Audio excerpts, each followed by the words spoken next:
नमस्कार साथियों, आप सभी का हमारे चैनल पर बहुत बहुत स्वागत है।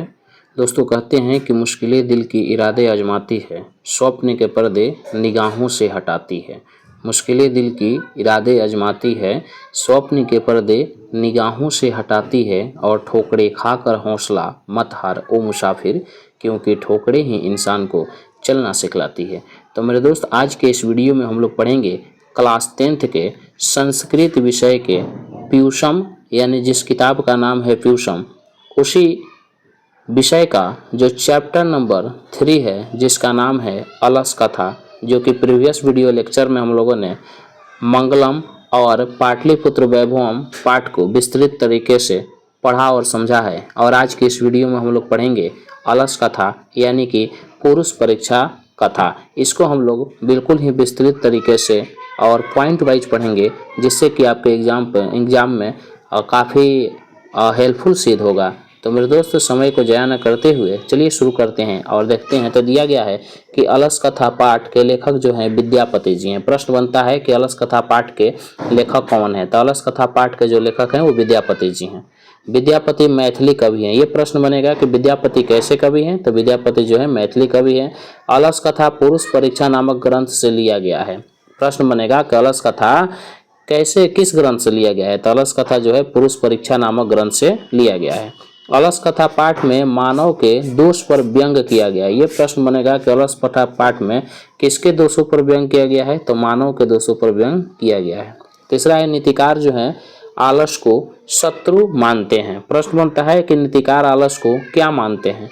तो नीतिकार जो है आलस को शत्रु मानते हैं या फिर शत्रु के समान मानते हैं। अगला जो है कि वीरेश्वर जो था वो मिथिला का मंत्री था। कहाँ का मंत्री था? मिथिला का मंत्री था। और वीरेश्वर का जो स्वभाव था वो दानशील स्वभाव से, वो दानशील एवं कारुणिक था। ये प्रश्न आपको बिहार बोर्ड के एग्जाम में पूछा जाता है कि वीरेश्वर का स्वभाव कैसा था। तो वीरेश्वर का जो स्वभाव था वो दानशील एवं कारुणिक दोनों था। और वीरेश्वर जो था वो मिथिला का मंत्री था। तो ऐसे प्रश्न पूछा जाएगा कि वीरेश्वर कहाँ का मंत्री था। तो वीरेश्वर मिथिला का मंत्री था, या फिर वीरेश्वर कौन था? तो वीरेश्वर मंत्री था। ठीक है। वीरेश्वर स्वभाव से कैसा था? तो वीरेश्वर स्वभाव से दानशील था एवं कारुणिक था। उसके बाद दिया है कि असली आलसी 4 ही थे। प्रश्न बनता है कि जो असली आलसी जो थे वो कितने थे। तो असली आलसियों की जो संख्या थी वो 4 थी। आगे दिया गया है कि आलसियों की पहचान करने के लिए अलसशाला में आग लगाई गई। अलसशाला में आग लगाई गई। यहाँ पर अलस कथा है, ये नहीं होगा। अलसशाला में आग लगाई गई। आलसियों की पहचान करने के लिए कहाँ आग लगाई गई? तो अलसशाला में आग लगाई गई। आग को देख करके सभी धूर्त पलायन कर गए, यानी पलायित हो गए। यानी जितने भी धूर्त लोग जो, यानी जो बनावटी आलसी जो थे, वो सारे लोग क्या हो गए? वहां से पलायन कर गए, पलायित हो गए। उसके बाद है कि वीरेश्वर लोगों को इच्छा भोजन एवं वस्त्र दान करता था। यानी वीरेश्वर जो था वो लोगों को अपने इच्छा अनुसार भोजन एवं वस्त्र जो होता था वो दान करता था। जितने भी आलसी लोग थे उन आलसी लोगों को अपने इच्छा के अनुसार भोजन और वस्त्र जो था दान करता था और दान में देता था। आगे है कि चारों आलसियों को योगी पुरुष ने केस पकड़कर अलसशाला से बाहर कर दिया था। जिस प्रकार बालक की गति स्त्री के बिना संभव नहीं है, ठीक उसी प्रकार आलसियों की गति कारुणिक लोगों के बिना संभव नहीं है। प्रश्न बनता है कि बालक की गति किसके बिना संभव नहीं है, या फिर बच्चों का रक्षक कौन होती है। तो बच्चों का रक्षक जो होती है उसकी माँ होती है। और ये होता है कि स्त्रियों का रक्षक कौन होता है। तो स्त्रियों का रक्षक जो होता है वो उसका पति होता है। ये प्रश्न होता है कि ठीक है, प्रश्न पूछता है कि स्त्रियों का रक्षक कौन होता है। तो स्त्रियों का जो रक्षक होता है वो उसका पति होता है। फिर बच्चों का रक्षक कौन होती है। तो बच्चों का रक्षक जो होती है उसकी माँ होती है। उसके बाद से ये रहा आपका ऑब्जेक्टिव टाइप का क्वेश्चन। जिस तरीके से आपका अलस कथा से जो आपका ऑब्जेक्टिव प्रश्न पूछता है, इससे ज़्यादा प्रश्न आपका ऑब्जेक्टिव क्वेश्चंस नहीं पूछेगा। और देखिए, ये जो प्रश्न आपका पूछने वाला है या फिर पूछा है या फिर पीछे पूछ चुका है, ये सारा चीज़ों को इसमें आपको एकत्रित कर करके आपको बताया गया है। अब आगे जो देखिए सब्जेक्टिव टाइप जो क्वेश्चन है, जो कि बोर्ड मॉडल क्वेश्चन है, इसको आप लोग पढ़ेंगे, समझेंगे और याद रखने का प्रयास करेंगे। और नोटबुक जरूर बनाएंगे बैठ करके, और कॉपी कलम के साथ आप लोग इसको लिखेंगे, या फिर आप इसका स्क्रीनशॉट लेकर के आप बनाने का प्रयास करेंगे और याद करेंगे। क्योंकि बिना याद का आप तो एग्जाम में लिख नहीं पाइएगा, याद रहेगा तभी ना जा करके लिखिएगा। अब देखिए प्रश्न दिया है कि आग लगने के बाद आलसियों ने क्या कहा। तो आग लगने के बाद जो आलसी जो थे, जब नियोगी पुरुष के द्वारा यह सलाह दिया गया था कि क्यों ना आलसियों की पहचान करने के लिए हम लोग अलगशाला में आग लगा देते हैं। चूंकि इसलिए आग लगाने का ये लोग निर्णय लिए थे, चूंकि वहां पर क्या हुआ था ना कि काफी ज्यादा जो अलगशाला का जो खर्चा जो थी वो बढ़ गई थी, और जितने लोग भी थे जो बनावटी आलसी लोग थे वो लोग भी अलग से बनावटी आलस का रूप ले करके और फ्री में अपना भोजन और वस्त्र को ले रहे थे। तो जिससे कि अलगशाला का खर्चा काफ़ी ज़्यादा बढ़ गया था। तो बढ़ने से काफ़ी ज़्यादा खर्चा बढ़ने से नियोगी पुरुष के द्वारा यह सलाह दिया गया कि क्यों ना हम आलसियों की पहचान करें, और आलसियों की पहचान करने के लिए बताया गया कि आप जा करके अलगशाला में आग लगा दीजिए, और जितने भी आलसी होंगे वो वहाँ पर रुके रह जाएंगे, या जितने जो बनावटी आलसी होंगे वो भाग जाएंगे।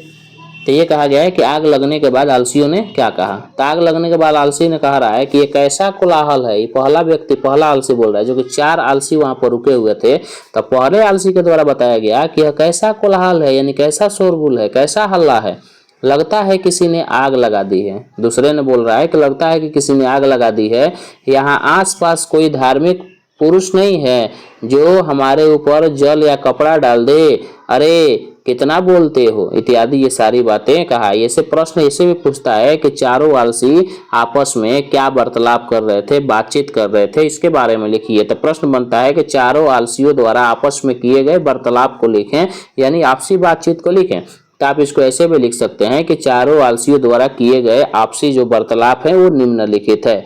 पहले आलसी ने कहा कि अरे यह कैसा कोलाहल है, यानी कैसा हाला गुला है, कैसा शोरगुल है। दूसरे आलसी ने कहा कि लगता है कि इस घर में आग लगी हुई है। तीसरे आलसी ने कह रहा है कि यहाँ पर कोई ऐसा धार्मिक पुरुष नहीं है या फिर धार्मिक व्यक्ति नहीं है जो हमारे ऊपर भींगे हुए वस्त्र से ला करके ढंग दे, जल भी डाल दे या फिर भींगा हुआ वस्त्र ला करके डाल दे और बचा ले।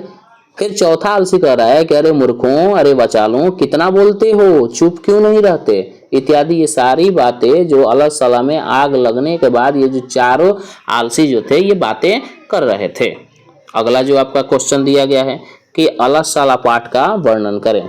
तो देखिए अलगशाला पाठ का वर्णन जो किया जाएगा, तो देखिए इस पाठ के जो लेखक हैं वो मैथिली कवि विद्यापति जी हैं, और यह पाठ पुरुष परीक्षा नामक कथा ग्रंथ से लिया गया है। इस पाठ में मानव के दोषों को व्यंग्यात्मक रूप में वर्णित किया गया है। इसमें बताया गया है कि आलसी लोगों का जीवन काणोड़िक लोगों की वजह से ही चल पाता है।